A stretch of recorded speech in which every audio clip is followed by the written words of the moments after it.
दोस्तों नमस्कार। आइए आज हम लोग मेंडल के आनुवांशिक नियमों के बारे में जानते हैं। ये मेंडल के आनुवांशिक नियम का प्रथम भाग है और भी कई वीडियोज़ आपके सामने मैं लेकर के आऊँगा। आइए आज के इस वीडियो में जानते हैं कि मेंडल साहब ने आनुवांशिक क्षेत्र में क्या काम किया था और उनका क्या महत्वपूर्ण योगदान है। जैसा कि हम सब जानते हैं, जीव विज्ञान के इतिहास में मेंडल के आनुवांशिक नियमों ने आनुवंशिकता की समझ में क्रांति ला दी थी। उससे पहले भी इस तरह की बात तो हमारे यहाँ मौजूद था ही, लेकिन मेंडल साहब ने उसे अपने प्रयोगों के द्वारा यह सिद्ध करके दिखाया कि आखिर क्या परिवर्तन होते हैं और किस प्रकार से कुछ कैरेक्टर्स एक जनरेशन से दूसरे जनरेशन में जाते हैं, उससे क्या फार्मूला होता है। इसी संबंधित खोज मेंडल साहब ने किया था। ये 19वीं सदी में ग्रेगोर मेंडल ने मटर के पौधों पर प्रयोग करके आनुवंशिक लक्षणों को विरासत में ले जाने के सिद्धांतों की खोज की थी। उनके कार्यों ने आनुवंशिकी के क्षेत्र की नींव रखी, जो आज सब हम लोग जानते हैं। तो आइए इस कड़ी में और आगे जानने की कोशिश करते हैं कि आखिर मेंडल साहब ने ऐसा क्या दिया था जिस कारण से आज उन्हें पूरी दुनिया याद करती है। अगर मेंडल के प्रथम नियम की बात की जाए तो मेंडल साहब ने मटर के पौधे का चयन किया था और यहाँ जो फूल भी जो दिख रहा है ये मटर के पौधे के ही फूल हैं। मेंडल के प्रथम नियम में उन्होंने एक रूपता का नियम दिया। उन्होंने कहा कि मेंडल की इस नियम से यह पता चलता है कि जब दो शुद्ध नस्ल वाले जीवों को पार किया जाता है अर्थात क्रॉस किया जाता है तो उनके संतानों में केवल एक प्रकार का लक्षण ही दिखाई देता है। कहने का तात्पर्य एक लक्षण वह है जो कि डोमिनेंट होता है और एक होता है रिसेसिव जो है। तो डोमिनेंट कैरेक्टर रिसेसिव कैरेक्टर को सप्रेस कर देता, उसको दबा देता और अपने ही कैरेक्टर को प्रथम जनरेशन में शो करता है। इसी से संबंधित जो है ये एकरूपता का नियम है कि उसमें सभी संतान में जो लक्षण होते हैं डोमिनेंट नस्ल जो होते हैं डोमिनेंट उन्हीं का उसमें गुण दिखाई पड़ता है। इसी को इन्होंने लिखा है कि यदि एक लाल फूल वाले पौधे को एक सफेद फूल वाले पौधे के साथ क्रॉस किया जाता है तो उनकी संतानों में सभी फूल लाल ही होंगे, अर्थात लाल फूल वाले पौधों ने सफेद फूल वाले पौधे के सभी गुण को दबा दिया। ऐसा इसलिए होता है क्योंकि एक माता पिता से प्रभावी एलील आता है। एलील क्या है? तो एलील जो है जीनों का जोड़ा जो है, जो जीन पेयर जो है अलग अलग जो क्रोमोसोम पे अवस्थित होते हैं तो वहाँ एक जोड़ा को एलील कहा जाता है। तो यहाँ जो एक माता पिता से प्रभावी एलील आता है और दूसरे माता पिता से जो अप्रभावी एलील है वह उस पर हावी होता है, यानी कि जो जिसमें उसमें माता या पिता जिसका भी प्रभावी एलील जो है वह डोमिनेंट होगा, वो दूसरे के कैरेक्टर को दबा देगा, जिसे हम अप्रभावी कहते हैं या रिसेसिव कहते हैं। अब देखिए शुद्ध नस्ल क्या है? दोनों माता पिता में समान एलील होते हैं। जैसे कि लाल फूल वाले पौधे से लाल फूल वाले पौधे का क्रॉस करते हैं तो यहाँ जो है सो शुद्ध नस्ल क्या हुआ? तो लाल फूल जो है। अगर आर से हम उसे व्यक्त करते हैं तो आर आर यानी कि दो वो जो एलील है वो एक समान है। उसके आगे हम पढ़ेंगे जीनोटाइप और फिनोटाइप जो है तो वहाँ आर आर जो है यह एक समान हो गए थे, एक समान एलील होते हैं। फिर उसी तरह प्रभावी एलील जो होगा, ऐसे एलील जो लक्षण को प्रकट करता है भले ही दूसरा एलील अलग हो जो है। अब जैसे इसमें मदर और फादर की बात की गई तो एक में अगर कैपिटल आर है तो दूसरे में स्मॉल आर और स्मॉल आर है। तो प्रथम जनरेशन में जो बच्चे हैं वो सभी कैरेक्टर उसमें जो भी डोमिनेंट होगा, अगर कैपिटल आर डोमिनेंट है तो उसका कैरेक्टर आएगा और अगर स्मॉल आर डोमिनेंट है तो उसी कैरेक्टर को वह शो करेगा। यह प्रभावी एलील में एलील जो लक्षण को प्रकट करता है भले ही वो दूसरा एलील अलग हो तो उसमें हमें वह प्रभावी एलील के ही कैरेक्टर दिखाई पड़ेंगे। दूसरा अप्रभावी एलील जो है यह ऐसे एलील हैं जो लक्षण को प्रकट नहीं करता है जब एक प्रभावी एलील मौजूद हो, यानी कि इसके गुण जो है वो दब जाते हैं और प्रभावी एलील के गुण जो है वो दिखाई पड़ते हैं। अगर मेंडल के द्वितीय नियम जो है इन्होंने एक नियम दिया था जिसे स्वतंत्रता का नियम कहते हैं। तो इन्होंने बताया था कि मेंडल का द्वितीय नियम जो है जो स्वतंत्रता का नियम है, इस सिद्धांत को में उन्होंने यह समझाने का प्रयास किया है कि एक जीन के एलील दूसरे जीन के एलील से स्वतंत्र रूप से वर्गीकृत होते हैं, यानी एक दूसरे से वो इंडिपेंडेंट है। इसका मतलब है कि एक जीन के लिए एलील का चयन दूसरे जीन के लिए एलील के चयन को प्रभावित नहीं करता है। यानी एक जीन का जो एलील है वो किसका चयन करेगा या दूसरे जीन के एलील के चयन से कोई उसको अंतर नहीं पड़ता। वो यानी कि ये इसके अपने अनुसार यह पेयर बनाएगा और यह अपने अनुसार पेयर बनाता है। उदाहरण के लिए मटर के पौधों में फूलों का रंग और बीजों का आकार ये अलग-अलग जीन द्वारा नियंत्रित होते हैं। फूल का रंग के लिए अलग जीन रिस्पॉन्सिबल होता है और बीजों के आकार के लिए अलग जीन होते हैं। इसीलिए लाल फूल और गोल बीज वाले पौधे के संतान में लाल फूल और झुर्रियों वाले बीज वाले पौधे भी हो सकते हैं। ऐसा संभव है। तो यह जो है स्वतंत्रता का जो नियम है, इस मेंडल साहब को द्वितीय नियम के नाम जानते हैं। अब जीन क्या होता है? हम सब जानते हैं जीन डीएनए का एक खंड होता है ना? जो क्रोमोसोम होते हैं वो डीएनए के बने होते हैं और उस डीएनए के खंड को जीन कहा जाता है, जो एक विशिष्ट लक्षण को नियंत्रित करता है। कोई भी चाहे वो पौधा हो या फिर जंतु हो, जो अपना कैरेक्टर दिखता है उसके पीछे अगर किसी का सबसे बड़ा हाथ है तो वो जीन ही होता है। अब एलील क्या है? तो एक जीन का विकल्प रूप जो एक विशिष्ट लक्षण को नियंत्रित करता है उसे एलील कहते हैं। एक जीन का विकल्प रूप जो है, जो एक विशिष्ट लक्षण को नियंत्रित करेगा उसे हम एलील कहते हैं। अब ये स्वतंत्र वर्गीकरण क्या है? जीन के एलील का। अब ये जीन का जो एलील जो पेयर हुआ, इस एलील में एक दूसरे से स्वतंत्र रूप से विरासत में मिलते हैं। यानी कि मदर या फादर से ये विरासत में आएगा, तो वहाँ उसी के बारे में यहाँ ये कहा जाता है कि ये स्वतंत्र रूप से वर्गीकृत होते हैं। यानी कि इस सिद्धांत में समझाता है कि स्वतंत्रता का नियम जो है, इसके अनुसार एक जीन के एलील जो है, ये जो पेयर बना है एक जीन का एलील, ये दूसरे जीन के एलील से बिल्कुल ही स्वतंत्र है। यानी ये अपना ये अलग पेयर बनाएगा और ये अपना अलग पेयर बनाता है। इसी स्वतंत्रता का नियम कहते हैं। आगे हम लोग अगर बात करें मेंडल के तृतीय नियम जो है, जिसे हम स्वतंत्र असंगमन का नियम कहते हैं, तो अब यह क्या है? तो मेंडल का तृतीय नियम यह स्वतंत्र असंगमन का। असंगमन मतलब कि यह जो गेमीट बनाएगा, तो गेमीट जो बनाता है उसमें जब अपना वह पेयर बनाएगा तो वह कोई किसी के साथ जो है वह मिल सकता है। जैसे कि जब दो जीनों के विभिन्न एलील को विरासत में मिलाया जाता है तो ये एलील अलग-अलग रूपों में संयोजन कर सकते हैं। अर्थात जैसे कि यहाँ देखिए ये आर और जी है, ये एलील का संयोजन है। अब देखिए यह आर इसके साथ मिल गया और यह आर जो है किसी दूसरे के साथ भी मिल सकता है, यह जी किसी दूसरे जी के साथ मिल सकता है। जैसे यहाँ देखिए ये R capital R small R के साथ और ये कैपिटल जी स्मॉल जी के साथ जो है अपना कॉम्बिनेशन बना लिया। तो यही जो है यह स्वतंत्र असंगमन का नियम है। कहने का मतलब यहाँ जब अलग होते हैं, यहाँ पेयर में भले रहते हैं, लेकिन वो जब गेमीट बनाएगा तो at the time of gamete formation ये बिल्कुल अलग हो जाते हैं। इसे ही स्वतंत्र असंगमन का नियम कहते हैं। तो ये अनिवार्य रूप से हम ये कह सकते हैं कि एक जीन के लिए एलील का चयन दूसरे जीन के लिए जो एलील के चयन को वह प्रभावित नहीं करता है। इसका मतलब है कि एक जीन के एलील एक दूसरे से स्वतंत्र रूप से विरासत में वो मिला है। जैसे एक पौधे में लाल फूल है आर और गोल बीज है जी, इसके लिए जो एलील हैं वो उसके संतान में लाल फूल और झुर्रियों वाले बीज वाले पौधे भी हो सकते हैं। यही जो है स्वतंत्र असंगमन का नियम है। अब अगर आप गौर करें तो इससे पहले नियम और इस नियम में आखिर क्या विसंगतियां हैं, तो आप देखेंगे कि यहाँ यह जो स्वतंत्रता का नियम है यह कहता है कि एक जीन के एलील दूसरे जीन के एलील से स्वतंत्र रूप से वर्गीकृत होते हैं।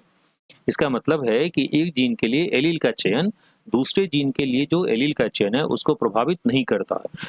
यही बातें हैं आगे भी जो नियम है उसमें भी वही बातें हैं, लेकिन यहाँ क्या है कि यह इंडिपेंडेंटली यह स्वतंत्र है, ये एक दूसरे से पेयर बनाने के लिए यहाँ स्वतंत्र है। लेकिन जैसे ही हम आते हैं इसके दूसरे जो है नियम में जो कि असंगमन का नियम है, तो यहाँ जो यह पेयर है यह जब at the time of gamete formation ये बिल्कुल अलग हो जाते हैं। यहाँ जो पेयर है वो अलग हो गया आर और जी, ये आर अलग हो गया, ये आर अलग हो गया, ये जी अलग, ये अलग जी, और ये दूसरे जो है अगर स्मॉल आर स्मॉल जी है तो वह सब से एक दूसरे से क्रॉस करेगा। और तो यही जो है स्वतंत्र और संगमन का नियम है। दोनों में थोड़ा सा यही अंतर है, इस चीज को हमें समझना। हालांकि आगे वाले वीडियो में और भी इसको आप क्लियर तरीके से समझ सकेंगे। जैसे अब आगे चलते हैं कि मेंडल के नियमों का महत्व क्या है। अगले वीडियो में आप लोग जरूर इसे देखेंगे। अगले वीडियो में मैं इसे और भी क्लियर करूंगा कि आखिर जो है यह क्या होता है, और भी बातें कुछ दिखने पर स्पष्ट हो आपको हो जाएंगे। यहाँ देखिए डीएनए का एक जो है मॉडल दिया गया है। यहाँ ये बेस पेयर को दिखा रहा है, ये दोनों जो है बेस पेयर है इसके, और ये हाइड्रोजन बॉन्ड से जिससे जुड़ा हुआ है। अब ये कलर जो है एडेनिन है, ये थायमीन है, ये साइटोसिन है और गुआनिन है। यही बेस पेयर होते हैं, एडेनिन, थायमीन, साइटोसिन और गुआनिन, जो कि बेस पेयर होते हैं आपके डीएनए के जो है। तो यहाँ मेंडल के नियमों का जो महत्व है, मेंडल के नियमों ने जीव विज्ञान में एक क्रांति ला दी। उनके कार्यों ने आनुवांशिकी के क्षेत्र की नींव रखी और आनुवांशिक लक्षणों को विरासत में ले जाने की हमारी समझ में बदलाव लाया। इन नियमों ने हमें यह समझने में मदद की कि लक्षण कैसे पीढ़ियों से पीढ़ियों तक चलते हैं, यानी कि एक जनरेशन से दूसरी जनरेशन तक कैसे लक्षण जो है वो चलता चला जाता है। यही कारण है कि हम किसी बच्चे को देखकर कहते हैं कि ये फलाने का लड़का है या फलानी इसकी मम्मी का मुँह इससे मिलता-जुलता है। इसका यही कारण है और यह कैसे हमारे जीन में बदलाव आते हैं, इसी नियम के बारे में मंडल साहब ने अपने जो है वक्तव्य दिए थे और अपना जो है उन्होंने एक पूरा लेखा-जोखा प्रस्तुत किया, जिसे अभी पूरी जो है दुनिया ने उसे माना है और उसी पे हमारा पूरा ये जेनेटिक्स जो है वर्क करता है। ये नियम आनुवांशिक रोगों को समझने, पौधों और जानवरों का प्रजनन करने और आनुवांशिक इंजीनियरिंग के क्षेत्र में यह बहुत महत्वपूर्ण है। जैसे आनुवांशिक कोई रोग है, अब किसी के को ऐसा रोग है जिसे हेरिडिटरी डिजीज है, तो उसे पता करते हैं कि इसके परिवार में किन लोगों को इस प्रकार के जो है रोग थे, क्या इसके पेरेंट्स को थे या फिर जो है पूर्व पेरेंट्स को थे या उससे पहले जो एंसेस्टर्स में कहीं ये गुण था, क्योंकि कभी ये जीन प्रकट हो सकता है। तो ये आनुवांशिक रोग मंडल के नियम के आनुवांशिक रोग के कारण और उनके वितरण को समझने में इसे हमें सहायता मिलती है, तो यह एक प्रकार से हमें मदद करते हैं। दूसरा, पौधों का प्रजनन। अगर कृषि में मेंडल के नियमों का उपयोग पौधों का प्रजनन करने और उच्च उपज वाली फसलें पैदा करने के लिए भी हम इसका इस्तेमाल करते हैं। पौधों को कैसे जो है उच्च वेराइटीज का बनाया जाए, कैसे दो पौधों को क्रॉस कराया जाए, तो उसमें मेंडल साहब के नियम का इस्तेमाल होता है। उसी तरह जानवरों का प्रजनन, पशु प्रजनन के क्षेत्र में जो है मेंडल के नियमों का खूब उपयोग हुआ है। और पशुधन जो हमें अभी सुधरते हुए फॉर्म दे, चाहे वो डेयरी फार्म हो, पोल्ट्री हो, फिशरीज हो, इसमें जो भी पिसीकल्चर है, जहाँ कहीं भी इस जगह पे इसके विशिष्ट गुण वाले जानवर जो है उसको पैदा करने के लिए मेंडल साहब के नियम का इस्तेमाल किया जाता है। उसी तरह आनुवांशिक इंजीनियरिंग, जो आनुवांशिक इंजीनियरिंग के क्षेत्र में मेंडल के नियमों का उपयोग जीन को संशोधित करने और नए उत्पाद बनाने के लिए किया जाता है। ये एक आजकल उभरता हुआ फील्ड है जहां आनुवांशिक इंजीनियरिंग में इस तरह के कई काम किए जाते हैं, ताकि अगर कोई समस्या है तो उस समस्या से निदान भी मिले और नई चीज़ों का विकास हो। उसमें आनुवांशिक इंजीनियरिंग का बहुत बड़ा योगदान है और आगे आने वाले समय में और भी ये उत्तरोत्तर विकास करता चला जाएगा। अगर हम बात करें मेंडल के नियमों की सीमाएँ, अब अगर मेंडल के नियम है तो उनकी कुछ सीमाएँ भी होंगी। हालांकि मेंडल के नियम आनुवांशिकी की समझ में क्रांति ला दी थी, लेकिन इनमें भी कुछ सीमाएं हैं। इन नियमों को केवल सरल लक्षणों के लिए लागू किया जा सकता है। जो मेंडल साहब के नियम हैं, यह केवल सरल लक्षण जो आसानी से हमें दिख रहे हैं उसके लिए लागू किया जा सकता है, अर्थात इसमें भी एक्सेप्शन है, यानी कि सभी के लिए यह एप्लीकेबल नहीं है। इन नियमों में केवल अगर सरल लक्षणों को लागू किया जाता है, कैसा, तो जो एक जीन द्वारा नियंत्रित होते हैं, अगर जीन द्वारा नियंत्रित हो रहे हैं तो उस जगह पे मेंडल साहब के नियम की अवहेलना नहीं की जा सकती है। लेकिन जहां बहुजीन लक्षण जो कई जीनों द्वारा नियंत्रित होते हैं, इन नियमों का पालन मेंडल साहब का नियम नहीं करता है। इसके अलावा कुछ लक्षण पर्यावरण के प्रभाव से भी प्रभावित होते हैं, जो मेंडल के नियमों द्वारा नहीं समझाए जा सकते हैं, क्योंकि हम सब जानते हैं कि अगर कुछ लक्षण ऐसे होते हैं जो पर्यावरण के प्रभाव के कारण जो है प्रकट होते हैं, उसका प्रकटीकरण पर्यावरण के प्रभाव के चलते होता है, वहां मेंडल साहब के नियम जो है वो लागू नहीं होते हैं। ये बहुजीन लक्षण क्या है? ऐसे लक्षण जो कई जीनों द्वारा नियंत्रित होते हैं, जैसे ऊंचाई और त्वचा का रंग। किसी का त्वचा का रंग और ऊंचाई जो है, इसमें बहुजीन लक्षण है, तो इस जगह मेंडल के नियम फेल हो जाते हैं। उसी तरीके से पर्यावरणीय प्रभाव जो है, पर्यावरण के प्रभाव जैसे आहार है और तापमान, इस लक्षणों को हमें जो है कई लक्षणों को प्रभावित कर सकते हैं। तो इस जगह पर यह मेंडल साहब के नियम जो है यह हमें लिमिटेशन का बोध कराता है। आइए आगे कुछ और भी हम इस पर चर्चा करते हैं। अगर मेंडल के नियमों का आधुनिक संशोधन किया जाए तो उसमें आखिर कौन सी बातें हो सकती है, किस जगह पे हम उसमें संशोधन की आवश्यकता है। आधुनिक आनुवंशिकी में मेंडल के नियमों का संशोधन किया गया है ताकि आनुवंशिकता की हमारी समझ को और बेहतर बनाया जा सके। अब हम जानते हैं कि जीन क्रोमोसोम पर स्थित होते हैं। जीन कहाँ होता है, तो क्रोमोसोम पर। जो डीएनए के लंबे अणु है, जो है किस चीज का, तो डीएनए का लंबा लंबा अणु है, उसी से हमारा क्रोमोसोम बना रहता है, उसी पे जीन व्यवस्थित होते हैं। क्रोमोसोम किस में होगा, तो पेयर में होते हैं, जोड़े में होते हैं, और प्रत्येक जोड़े में एक क्रोमोसोम माता से और दूसरा पिता से आता है। हम यह भी जानते हैं कि जीन में परिवर्तन हो सकता है, जिन्हें हम म्यूटेशन कहते हैं या उत्परिवर्तन कहते हैं, और ये उत्परिवर्तन लक्षणों में बदलाव ला सकते हैं। अभी जैसे क्रोमोसोम की बात की जाए तो क्रोमोसोम क्या होता है वास्तव में, डीएनए के लंबे अणुओं को जो जीन को वहन करते हैं वही क्रोमोसोम कहलाते हैं। म्यूटेशन क्या है? अब इसी जीन में अगर बदलाव होगा जो लक्षणों को प्रभावित कर सकते हैं तो वह म्यूटेशन अर्थात उत्परिवर्तन कहलाता है। आनुवंशिक विविधता क्या है? तो उत्परिवर्तन जो है वो आनुवंशिक विविधता का स्रोत है। म्यूटेशन आनुवंशिक विविधता का स्रोत है जो जीवों को बदलते पर्यावरण के साथ अनुकूलित होने में मदद करता है।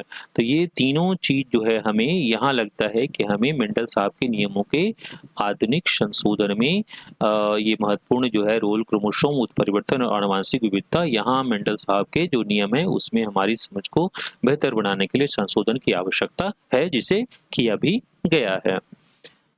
आइए इस कड़ी में आगे हम लोग देखते हैं मेंडल के नियमों का जीव विज्ञान में क्या योगदान है। ये जो आप देख रहे हैं ऐसे ही जिस प्रकार से यहाँ फिगर दिखाया गया है इसी प्रकार से हमारे जीन जो है वो व्यवस्थित होते हैं पेयर में क्रोमोसोम के ऊपर जो है, और वहीं जो पेयर में होते हैं इधर है और इधर, तो जो एक समान लोकस पे होगा वही हमारा जीन कहलाता है। तो मेंडल के नियमों का जीव विज्ञान में क्या योगदान है? मेंडल के नियमों ने जीव विज्ञान में एक महत्वपूर्ण योगदान दिया है। इन नियमों ने आनुवंशिकी के क्षेत्र में नींव रखी और आनुवंशिक लक्षणों को विरासत में ले जाने की हमारी समझ में बदलाव लाए। ये नियम आनुवंशिक रोगों को समझने, पौधों और जानवरों का प्रजनन करने और आधुनिक जो आनुवंशिक इंजीनियरिंग है उसके क्षेत्र में बहुत ही महत्वपूर्ण रोल है ना। मेंडल के कार्यों ने जीव विज्ञान में अनगिनत खोजों और प्रगति का मार्ग प्रशस्त किया है। अब आनुवंशिक रोगों का जब अध्ययन हम करेंगे तो मेंडल के नियमों की आवश्यकता पड़ेगी। तो मेंडल के नियमों का उपयोग आनुवंशिक रोग के कारण उसके निवारण को समझने के लिए किया जाता है। उसी प्रकार आनुवंशिक इंजीनियरिंग में के क्षेत्र में मेंडल के नियमों का उपयोग जीन को संशोधित करने में, अगर मान लीजिए किसी के जन्म के समय ये पता चल जाए कि इसमें ये जो है जेनेटिक हेरिडिटरी इनमें कुछ रोग है, तो वहाँ जो भी जो है एक संभावना दिखती है कि उस जीन में संशोधित करके आगे जनरेशन में इसे यह होने से बचाया जा सकता है और नए उत्पाद बनाने के लिए भी इसका इस्तेमाल हम कर सकते हैं। पौधों और जानवरों का प्रजनन, अगर पौधों और जानवरों का प्रजनन करें तो कृषि में मेंडल के नियमों का उपयोग पौधों को प्रजनन कराने और जो उच्च नस्ल की हमें प्राप्त होती है वहाँ इसका इस्तेमाल होता है और उच्च उपज वाली फसल जो है उसको पैदा करने के लिए किया जाता है।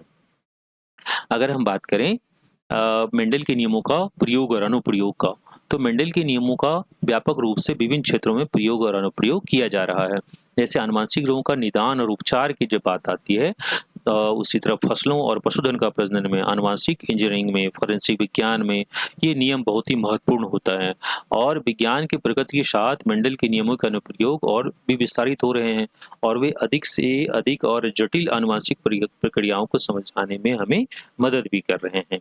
अब देखिए यहाँ जो है ये आपको दिख रहा है कि यहाँ जो आरएनए आइसोलेशन की क्रिया को दिखा, रिवर्स ट्रांसक्रिप्शन लेवलिंग है, यहाँ सीडीए मैसेंजर आरएनए और सीडीएनए आरए जो है red fluorescent probes, green fluorescent probes, यहाँ इसके द्वारा जो है यहाँ मैक्रो एरे है। तो इस जगह से ऐसे ही ये हमारे जीन टेक्नोलॉजी में ये हमें मदद करता है। उसी तरह के यहाँ अच्छे नस्ल की प्राप्ति के लिए हमें आवश्यक है कि हमें मेंडल के इस नियम को समझना चाहिए। आनुवंशिक रोग निदान करने के लिए डीएनए, मैक्रो एरे और जीन सीक्वेंसिंग, ये जो दिख रहे हैं आप, ये जीन सीक्वेंसिंग किया है का पिक्चर, और मैक्रो एरे में उस तकनीक में मेंडल के नियम का उपयोग किया जाता है और फसलों का और पशुधन के प्रजनन के लिए जो महत्वपूर्ण बात होती है उसको जानने, समझने और अच्छे नस्ल की प्राप्ति के लिए आवश्यक है कि मेंडल के नियमों को अच्छे तरीके से जान ले। अगर बात की जाए मेंडल के नियमों का भविष्य और चुनौतियां कि आखिर कौन सा आगे चुनौती आने वाली है, तो मेंडल के नियमों का भविष्य बहुत ही उज्जवल है। आनुवंशिकी में नई तकनीकों के विकास के साथ हम जीवों के आनुवंशिक संगठन को और बेहतर समझ सकते हैं। जैसे कहने का तात्पर्य कि अगर आनुवंशिकी में नई तकनीक का इस्तेमाल हो रहा है, उसका विकास हो रहा है, तो हम जीव के जो आनुवंशिक संगठन है उसको और अच्छे तरीके से समझ सकते हैं, बशर्ते कि हम वहाँ मेंडल साहब के नियम का उपयोग करें और उसको और भी प्रभावित तरीके से करने की जब आवश्यकता पड़ेगी उस जगह पे हमें चुनौतियां आ सकती है। वहाँ लगेगा कि मेंडल के नियम में और कौन से ऐसे संशोधन की आवश्यकता थी उस समय जब मेंडल साहब ने दिया था, क्या ये सबके लिए एप्लीकेबल है या नहीं है, तो क्यों नहीं है। आनुवंशिक इंजीनियरिंग के नैतिक पक्ष और आनुवंशिक विविधता को बनाए रखने की जरूरत जैसी बातों पर विचार करना बहुत ही जरूरी है। मेंडल के नियमों को समझने, उनका प्रयोग करने से हम मानव स्वास्थ्य, कृषि और पर्यावरण में सुधार तो कर ही सकते हैं, लेकिन उसके जो है हमें भविष्य में और भी किस चीज़ की आवश्यकता पड़ेगी, उस चुनौतियों से भी हमें लड़ने की आवश्यकता है और पहले से तैयार रहने की हमें आवश्यकता है। जैसे जीन थेरेपी की बात की जाए तो मेंडल के नियमों का उपयोग जीन थेरेपी में किया जा रहा है, जिसका लक्ष्य आनुवंशिक रोग का इलाज करना है। उसी तरह आनुवंशिक परीक्षण की जब बात की जाए तो मेंडल के नियमों का उपयोग आनुवंशिक परीक्षण में किया जा रहा है। इसका उपयोग आनुवंशिक रोग के जोखिम का आकलन करने के लिए भी किया जाता है। उसी तरीके से आनुवंशिक विविधता जो है, मेंडल के नियमों का उपयोग आनुवंशिक विविधता को बनाए रखने के लिए भी किया जा रहा है, जो जीवों को बदलते पर्यावरण के साथ अनुकूलित होने में मदद करता है। इस प्रकार से आज हम लोगों ने इस महत्वपूर्ण बातों के बारे में जाना। आगे हम लोग दूसरी वीडियो में और भी कई महत्वपूर्ण बातों को जानेंगे। तो आप निश्चित रूप से इसका जो मेंडल का नियम का द्वितीय पार्ट है उसे आप जरूर देखेंगे, और ये करीब तब तक चलता रहेगा जब तक आप मेंडल के नियमों को अच्छे तरीके से समझ नहीं पाएंगे। बहुत बहुत धन्यवाद, आभार।